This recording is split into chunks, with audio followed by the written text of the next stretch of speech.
L'École supérieure d'administration, d'économie, de journalisme et des métiers de l'audiovisuel ESAE offre de nouveaux challenges pour l'année universitaire 2023-2024. Étudiantes et étudiants, parents d'élèves nouveaux bacheliers, ESAE, c'est la garantie d'une formation de qualité à des conditions très avantageuses. À Gbedjromede, à Papa, à Boumekalavi et Parakou, inscrivez-vous en administration générale, administration du travail et de la sécurité sociale, trésor et finances publiques, impôts, diplomatie et relations internationales, journalisme et métiers de l'audiovisuel, gestion des marchés publics, planification et développement local, sciences économiques, sciences juridiques et toutes les filières des sciences de gestion. ESAE vous offre des bourses, demi-bourses et de réductions pour les premières inscriptions dans toutes ces filières. Waouh! En licence 1, 2 et 3 et en master, bénéficiez jusqu'à 50% de réduction sur tous nos sites. N'est-ce pas génial? Infoline. ESAE Gbedjromede, 3e rue à droite en quittant le carrefour Le Jador pour la BIBE Jéricho ou au plus 229 90 93 65 21 98 98 14 00 à Kpakpa au plus 229 52 88 33 33 à Boumekalavi au plus 229 52 88 44 44 Parakou au plus 229 52 46 12 12. ESAE, l'excellence à un an.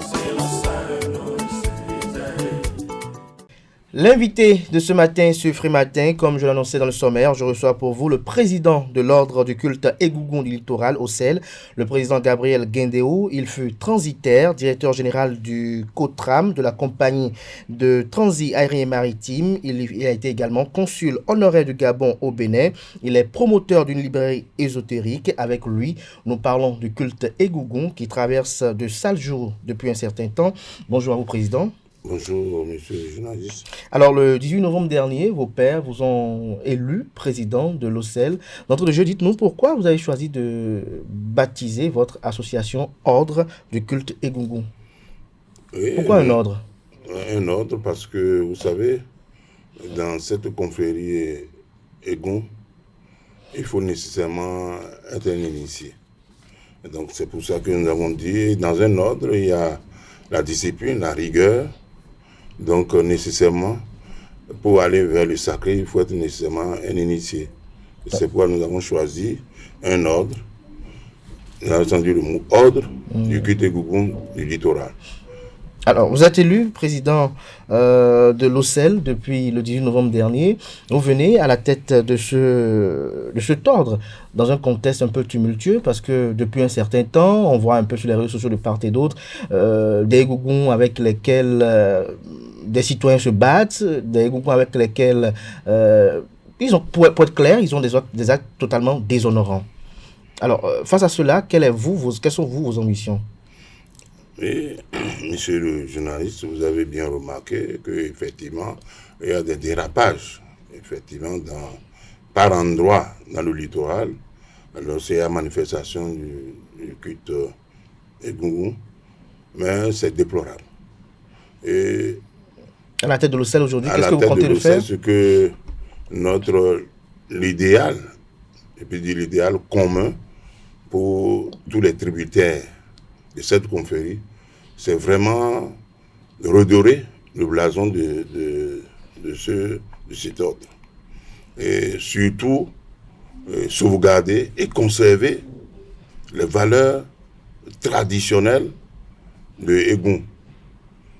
C'est à cela que nous allons travailler pour vraiment faire redorer le blason du culte Egougoun. Alors, est-ce que par le sauvegarde et de conservation des valeurs traditionnelles, est-ce qu'à votre niveau aussi, il n'y a pas des impairs? Est-ce que parmi vous, parmi les hauts dignitaires, est-ce qu'il n'y a pas des gens qui se comportent de façon très peu hétérodoxe? Oui, c'est vrai. Je veux dire, bon, c'est difficile de gérer les hommes. C'est très difficile. Et nous allons constater qu'au sein de notre groupe, il y a des comportements vraiment désobligeants. Et donc, nous allons œuvrer pour que des formations soient faites au sein de notre groupe pour que vraiment de tels agissements ne se reproduisent. Ces accidents se reproduisent. Mais aujourd'hui, lorsqu'on parle de Egungun en général, pour éclairer nos amis internautes, Egungun c'est quoi pour vous, un haut dignitaire? Non. Egungun, vous voyez, c'est une divinité. Et Egungun vient d'ailleurs, du Nigeria, grâce au roi Gezo. Donc, c'est une divinité qui fait du bien. Et lorsque c'est une divinité qui est entre l'invisible et le visible. Et lorsque vous demandez quelque chose à Egungun, revenant les masses Egungun, ils sont intermédiaires entre le visible et l'invisible. Donc, si vous avez foi en cette divinité, vous aurez le bienfait. Vous aurez les bienfaits. Vous, Gabriel Guindéo, Egungun vous a fait quoi? Je suis très curieux de savoir. Ah oui, Egungun a fait beaucoup de choses. D'abord, surtout la santé. Je demande toujours, lorsque je vais prier, faire les offrandes aux membres de nos ancêtres, au couvent, je demande la santé et je demande que je ne sois pas vraiment un démuni, un pauvre dans la société et que mes affaires marchent. Donc, je pense que je n'ai pas été déçu. Mais il faut être correct dans la société. C'est-à-dire prôner les valeurs morales, effectivement, qui peuvent vous conduire à être un idéal dans la cité. Alors, à être un idéal. Mais lorsque vous voyez, par exemple, les vôtres avec des Egungun parfois mal habillés, si on peut le dire ainsi, sans risque de vous choquer, on trouve parfois des Egungun en train de quémander de l'argent de part et d'autre. Aujourd'hui, vous venez à la tête de l'OCEL. Quelles sont les dispositions que vous comptez prendre de façon ferme pour que le culte n'ait plus sur l'image qu'on jette là? Oui, monsieur le journaliste, je vous ai dit que parmi nous, il y a certains comportements que nous aussi nous déplorons. Et je vous ai dit tantôt qu'il faut nécessairement les former. Il faut des séances de conscientisation pour pouvoir les amener à changer de comportement. Parce que ce n'est pas facile. Ils avaient déjà leur comportement, ces vilains comportements, donc c'est difficile de les changer. Donc c'est avec le temps. Puis lorsque, normalement, dans l'orthodoxie, il n'y a pas, le revenant ne doit pas demander l'argent. Dans l'orthodoxie, le revenant ne doit pas demander l'argent. Non, c'est après ces prières à l'individu que l'individu n'est pas obligé de lui donner l'argent. C'est tout, c'est ça. Maintenant, lorsqu'on parle du culte Egungun, puisqu'on a la chance de vous avoir ce matin, c'était pas facile.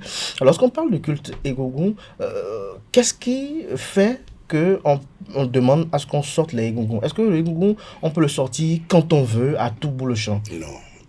Quelles sont les circonstances dans lesquelles on doit sortir le Egungun? Voilà. Les masses Egungun doivent sortir pendant le décès d'un parent, le baptême d'un enfant dans la famille, surtout le mariage, ou bien quand il y a la réjouissance dans une famille, on peut sortir. Ce n'est pas à bout de champ qu'il faut sortir. Non. Est-ce qu'il y a des jours où Egungun ne doit pas sortir?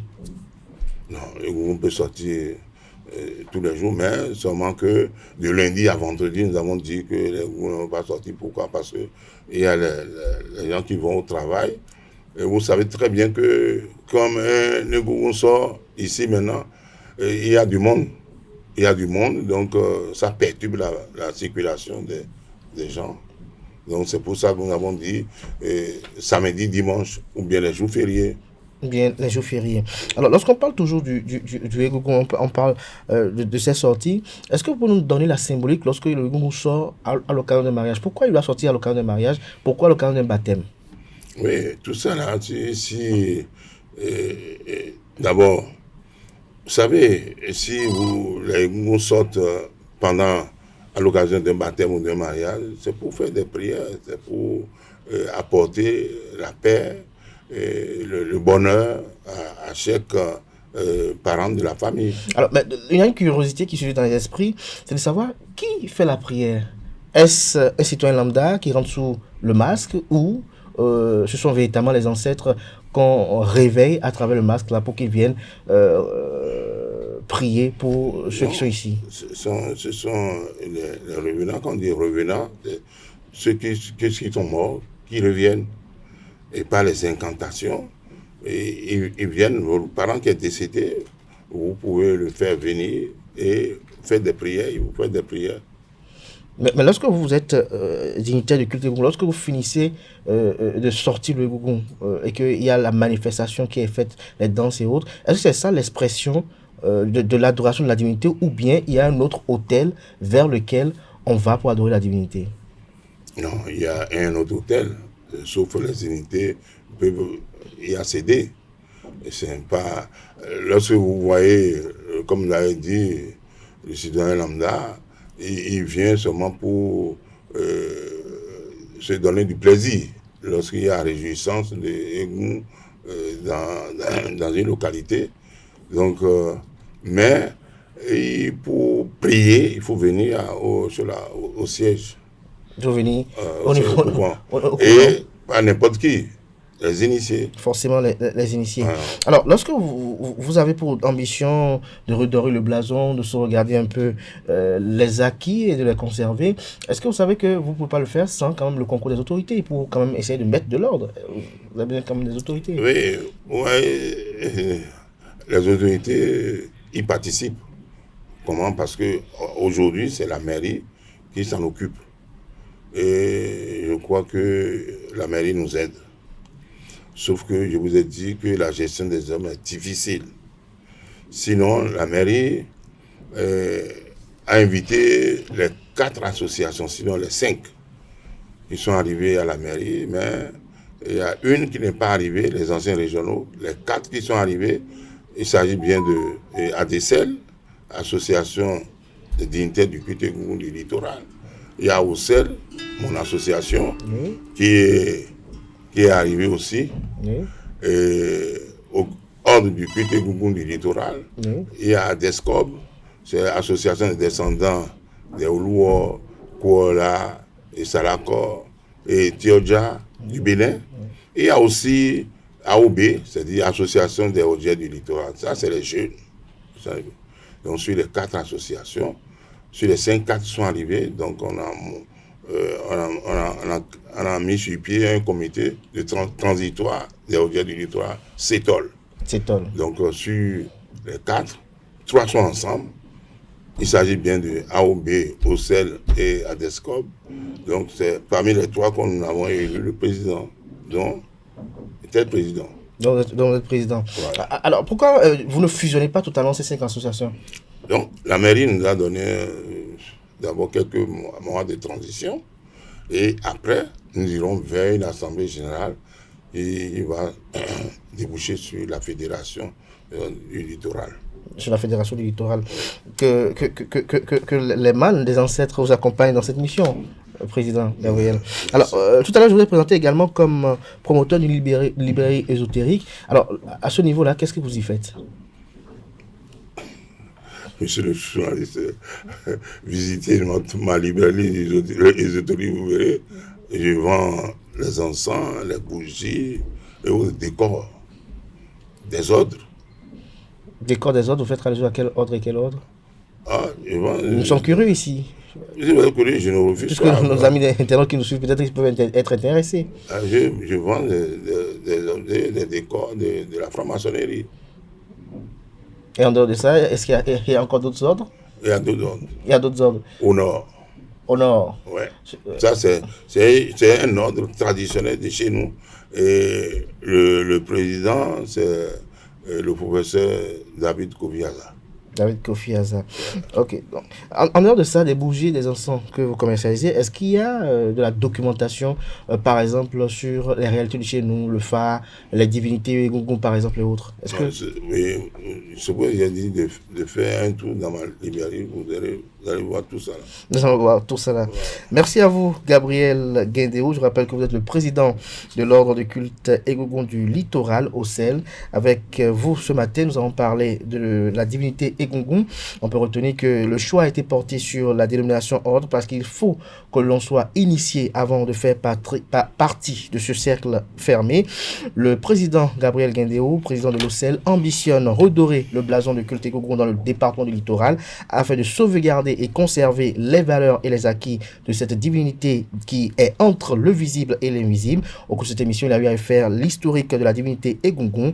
Il nous a fait savoir, il nous a partagé son expérience et a fait savoir que Egungun ne l'a jamais déçu. C'est bien ça?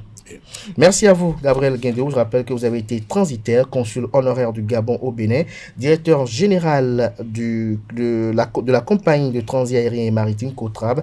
Vous êtes promoteur d'une librairie ésotérique. À très bientôt chez Zaïti, bien évidemment. Merci à vous, chers amis internautes. À présent, nous passons à la page des sports.